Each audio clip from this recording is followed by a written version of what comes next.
Students, ये NCERT exercise problem 7.47 from page number 236 of equilibrium है, right? तो इसकी statement read करते हैं. It has been found that pH of a 0.01 molar solution of an organic acid is 4.15. Calculate the concentration of the anion and the ionization constant of the acid and its pKa value, right? So आपके पास एक solution given है organic acid का जिसकी concentration 0.01 molar आ रही है और इसका जो पीएच है वो 4.15 रिपोर्ट हो रहा है, राइट?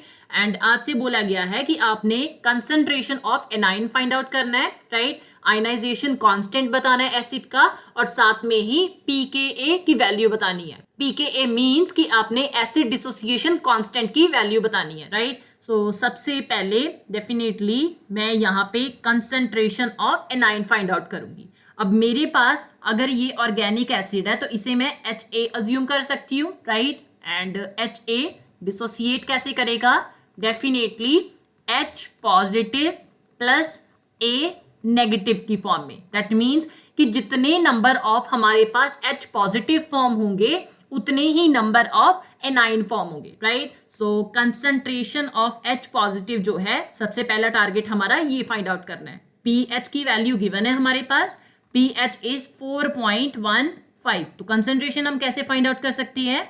सो पीएच का फॉर्मूला क्या आता है? Negative log of H positive ions. Concentration of H positive ion जब इसका हम नेगेटिव लॉग लेंगे तो हमारे पास पीएच आ जाएगा, राइट? सो हमने कंसंट्रेशन फाइंड आउट करनी है H पॉजिटिव की. सो इसके लिए ये जो लॉग H पॉजिटिव है इसे हम एक साइड रख लेंगे और ये जो नेगेटिव का साइन है इसे हम दूसरी साइड ले जाएंगे. तो यहाँ पे माइनस पीएच आ गया. Now log H positive equal to minus pH की वैल्यू पुट कर देंगे. सो यहाँ पे 4.15 आ जाएगा. अब सबसे पहले हमने ये लॉग जो है इसे सॉल्व करना है तो इसके लिए मैं दोनों साइड एंटी लॉग ले लूंगी. So taking anti log on both sides. So जब आप एंटी लॉग लोगे जिस साइड लॉग आ रहा है एंटी लॉग उसके साथ कैंसिल हो गया. सो कंसंट्रेशन ऑफ H पॉजिटिव आ गया और यहाँ पे डेफिनेटली एंटी लॉग आ जाएगा क्योंकि यहाँ पे कोई भी लॉग प्रेजेंट नहीं है. सो माइनस 4.15 आ गया.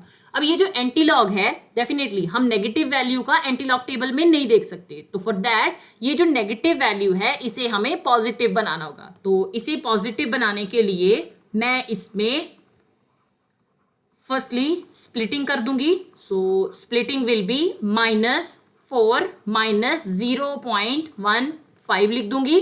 अगर मैं -4 माइनस 0.15 करती हूँ तो डेफिनेटली माइनस ही 4.15 आ जाएगा. ये जो मेरे पास स्प्लिटेड वैल्यू अब आई है इसमें मैं +1 और -1 कर दूंगी. So H positive equal to anti log.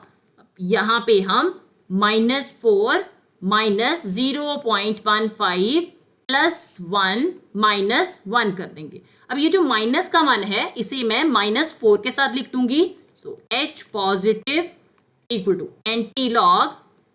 तो रीअरेंज करके जब आप लिखोगे सो -4 -1 आ गया. नाउ -0.15 +1 आ गया, right? H positive equal to anti log. Now -4 -1 surely -5 हो गया.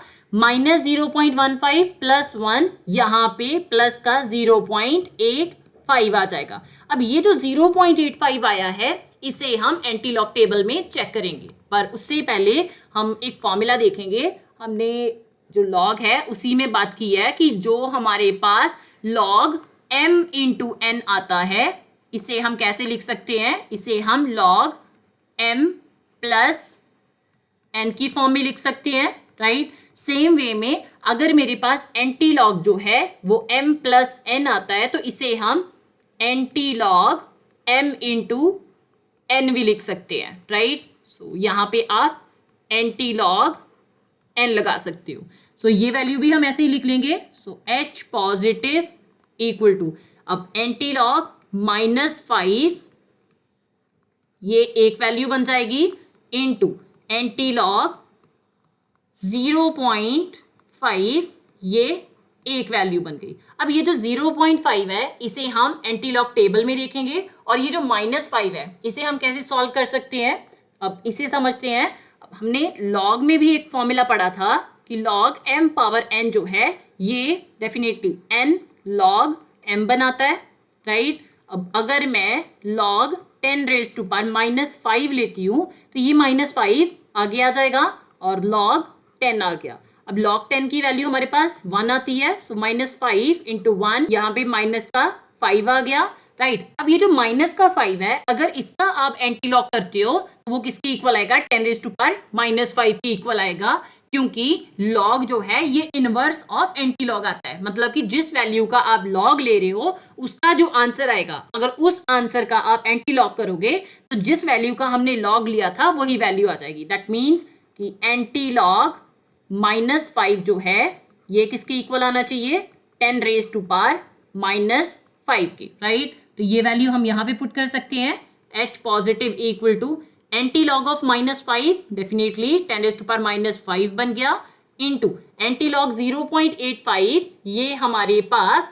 7.08 आएगा। अगर आपको एंटी लॉग देखना नहीं आता है, ऑलरेडी मैंने इस पे एक वीडियो डाली हुई है, लिंक मैं डिस्क्रिप्शन में दे दूंगी, आप वो चेक कर सकते हो। अब इसे हम रीअरेंज करके लिख लेते हैं।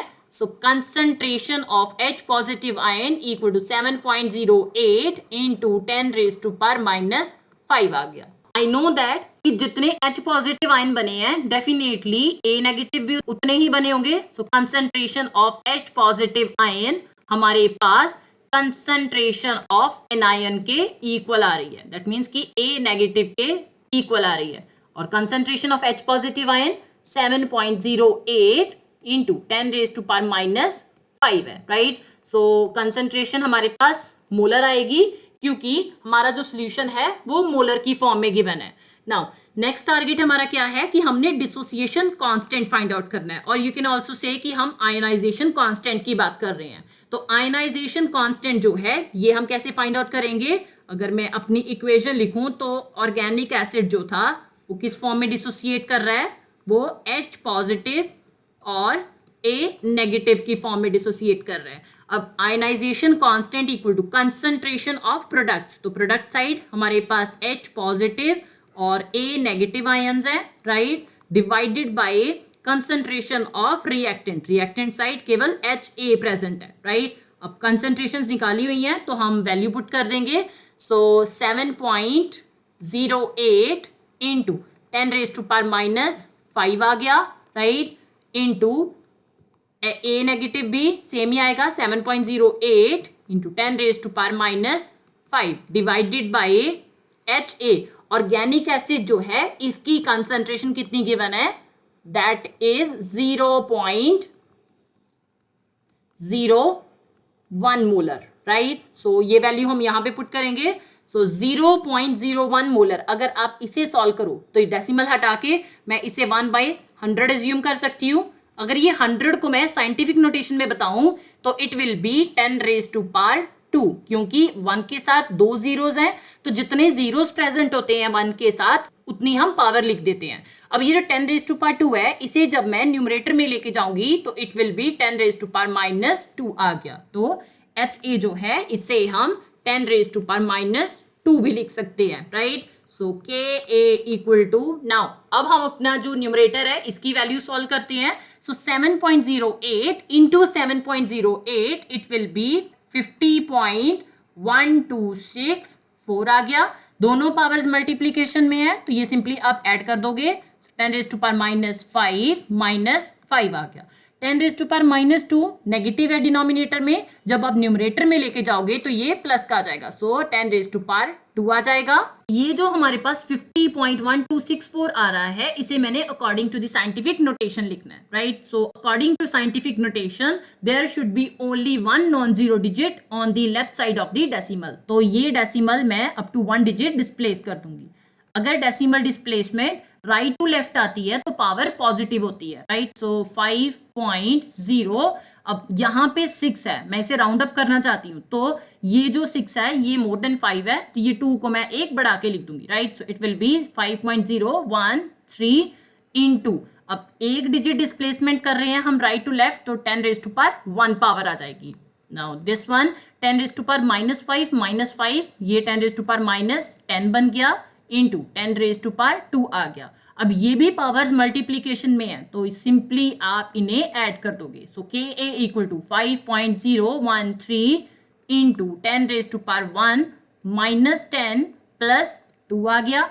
पॉजिटिव पावर्स इकट्ठी कर दोगे. So K A equal to 5.013 into 10 raise to power -10 plus 1 plus 2 आ जाएगा. So K A equal to 5.013 into 10 raise to power -10, 1 plus 2 definitely 3 बन जाएगा. -10 प्लस 3 ये माइनस का 7 दे देगा. सो आयनाइजेशन कांस्टेंट की वैल्यू कितनी आ रही है 5.013 into 10 raise to power -7, right. अब के ए दैट मीन्स कि हमने आयनाइजेशन कांस्टेंट फाइंड आउट कर लिया है.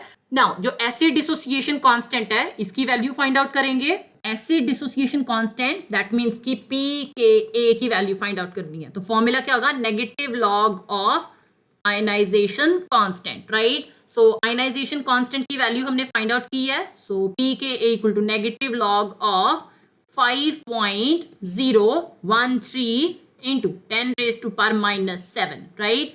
अब हमें पता है कि लॉग जो है ये हम दो फॉर्मूलाज के साथ सॉल्व करेंगे. So first one will be log m into n, ये log m plus log n आ जाएगा, right. And next formula log m power n जो है ये n लॉग m बन जाएगा, राइट. सो सबसे पहले हम m इंटू n वाला देखेंगे. तो अगर मैं इसे m मान लेती हूँ और इसे n मान लेती हूँ तो p K a equal to negative log, अब इसे आप ब्रैकेट में रख लो अभी. सो 5.013 प्लस नाउ लॉग यहाँ पे 10 रेज टू पावर -7 आ गया. अब अगर मैं इसे m मानती हूँ और इसे n मानती हूँ तो ये m पावर n वाला फॉर्मूला लग जाएगा, right. So p K a equal to negative log 5.013. Now ये माइनस का 7 आगे आ जाएगा. सो -7 लॉग 10 आ गया. अब हम लॉग जो है इन्हें लॉग टेबल में देखेंगे. अगर आपको लॉग जो है ये लॉग टेबल में देखना नहीं आता है तो ऑलरेडी मैंने इस पे वीडियो डाली हुई है, लिंक मैं डिस्क्रिप्शन में दे दूंगी, आप वो चेक कर सकते हो, right. So p K A equal to negative log 5.013, इसे आप राउंड अप कर सकते हो, राइट. इससे जो लॉग है वो देखना इजी हो जाएगा, राइट. यहाँ पे 0 है दैट इज लेस देन 5, तो ये जो 5 है इसे मैं एज इट इज लिख दूंगी. तो यहाँ पे लॉग 5 आ जाएगा प्लस नाउ -7 लॉग 10 आ गया. लॉग 5 जो है इसकी वैल्यू 0.699 आती है प्लस माइनस का 7. नाउ लॉग 10 की वैल्यू हमारे पास 1 होती है, राइट. ये आपको याद रखना है. लॉग 100 जो है इसकी वैल्यू 2 आती है, लॉग 1000 3 होता है. दैट मीन्स कि जैसे जैसे जीरोस बढ़ते जाएंगे आपके पास वैल्यू बढ़ती जाएगी, राइट. सो यहाँ पे लॉग 10 की वैल्यू पुट करेंगे दैट इज 1, तो इंटू 1 आ गया, right. Now P K A equal to -0.699. Now plus into minus, minus हो गया. यहाँ पे 7 आ जाएगा, राइट, क्योंकि 7 इंटू 1 7 ही होता है, राइट. नाउ 0.699 -7 विल बी -6.301 आ जाएगा, right. Now minus into minus plus आ गया. सो पी के ए इसकी वैल्यू 6.301 आ रही है.